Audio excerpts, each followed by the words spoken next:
Okay, so we're going to bring our next comic up right now. And this is the first time he's ever appeared anywhere on stage. There's two of them out here, so they're both sitting there going, oh my God, it's me, it's me. And we will call up right now, put your hands together, ladies and gentlemen, first time on stage, Mr. Jesse Monday.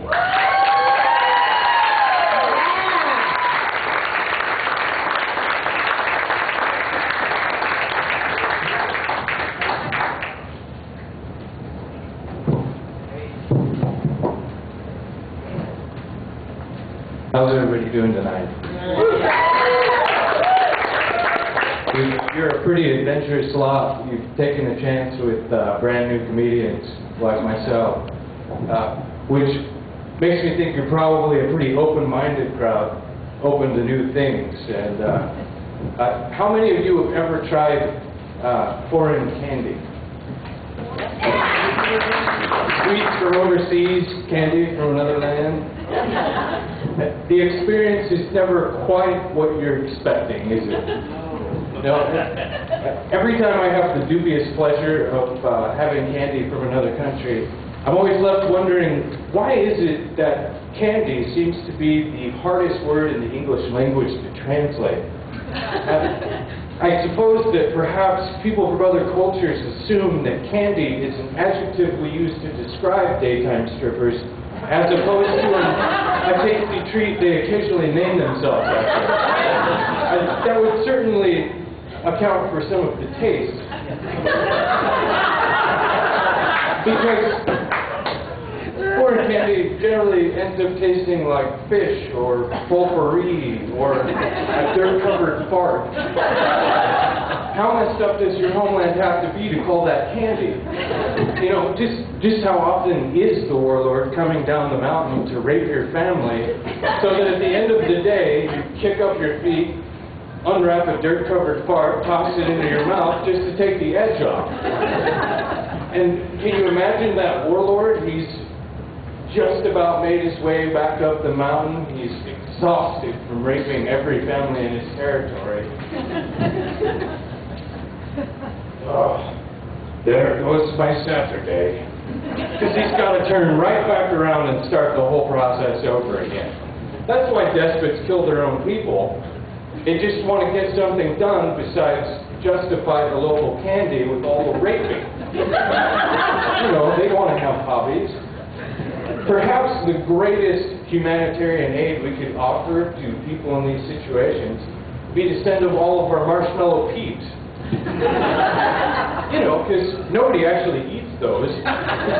Nobody's really sure why they buy them for other people. They're basically the Easter version of the fruitcake. And speaking of Easter time, I don't know if anyone here knows this. I certainly didn't before a strangely educational Spangles marquee offered the information, but apparently April is officially the month, it's Child Abuse Prevention Month. Now, when I read that, I had a few questions. First of all, why April? It seems like kind of an arbitrary choice. I mean, can that really be the height of beating one's kids around? There aren't even any good drinking holidays in April.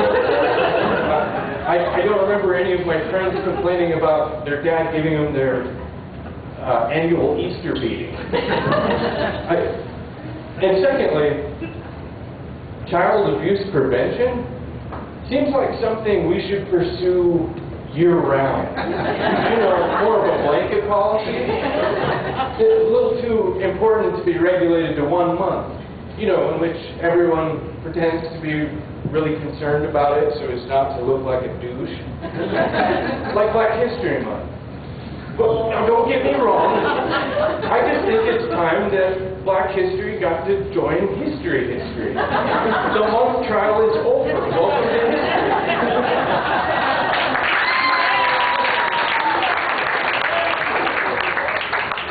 Is school curriculum really going to be the final frontier of desegregation? At least they had the good taste to have it in an early month instead of making it be at the end of the calendar. Where it would be crowding the celebration of the birth of Black Jesus Or whatever Kwanzaa is. Speaking of saviors, did you know that there are more Christians in Asia than there are in North America? It's only about an eighth of the population, but that is still well more than 300 Asian Christians. Or, I'm sorry, 300 million Asian Christians. 300 million. Which begs the question, where the hell is Asian Jesus? I've never heard about him. I've never seen him in a painting, but he's got to exist. Did he have the misfortune of being born in one of the chronically overpopulated parts of the continent? I'm sorry, Asian Mary, but you know the rule is one child only, no exceptions. And as these guys who keep knocking holes in my rice paper front door keep telling me, this Godfellow's already had one. So, you know what you gotta do, right?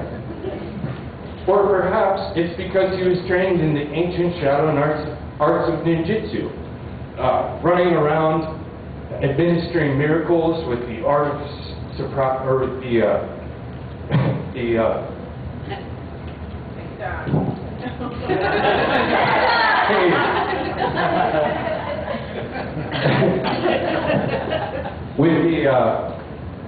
with surprise and deadly accuracy, Asian Ninja Jesus comes out of the shadows, bam!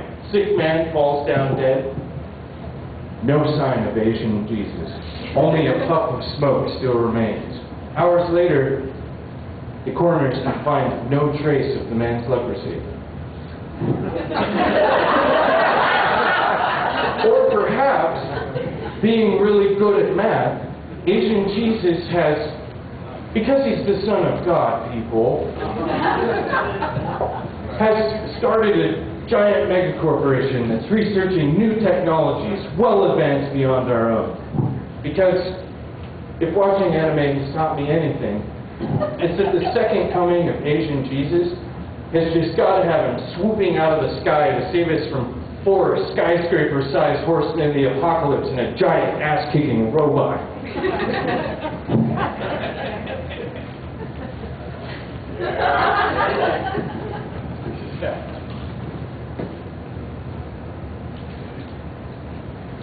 Robot Jesus.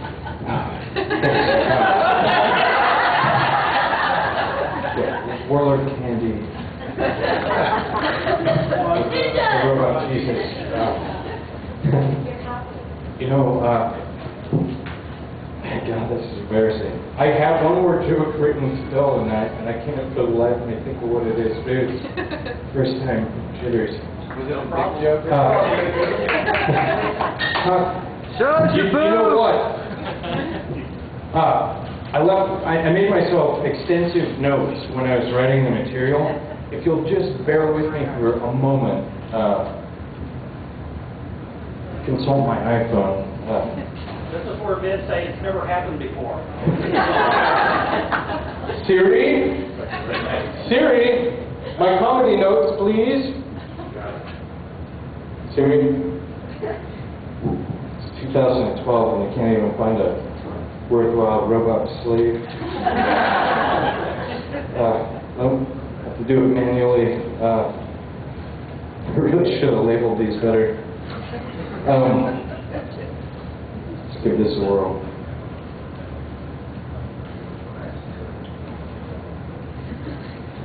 Oh, technology. I like the way you touch me, Jesse.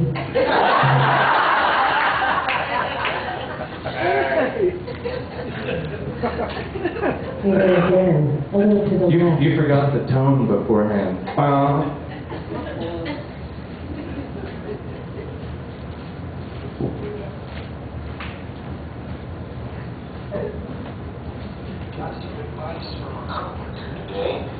Whatever you do, if you keep your material cerebral and clean, it'll be funnier.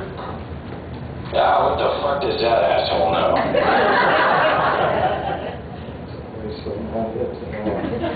Remember, no matter how nervous you are, don't imagine the crowd naked. Because then, you'll be standing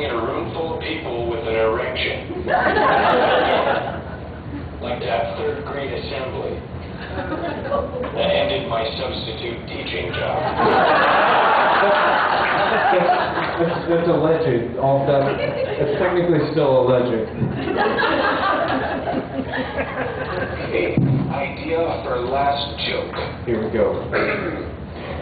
So my girlfriend of nearly 4 years and I got married last August, making her my wife of nearly 1. Wait for applause. And I'd always wondered why they referred to a man's junk as wedding tackle. The crowd looks more highbrow, say genitals, instead of junk. I heard it as a boy, you know, wedding tackle. What does that mean? Well, as a married man, I can tell you the answer to that riddle. After you're married, you have to tackle her unawares to get her to touch them.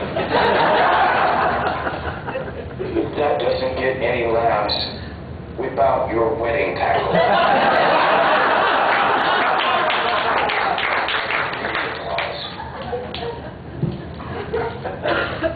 All right, I think I got this now. So, my girlfriend of nearly 4 years and I got married last August, making her my wife of nearly 1. Wait for applause. Thank you. Thank you. You guys have been great.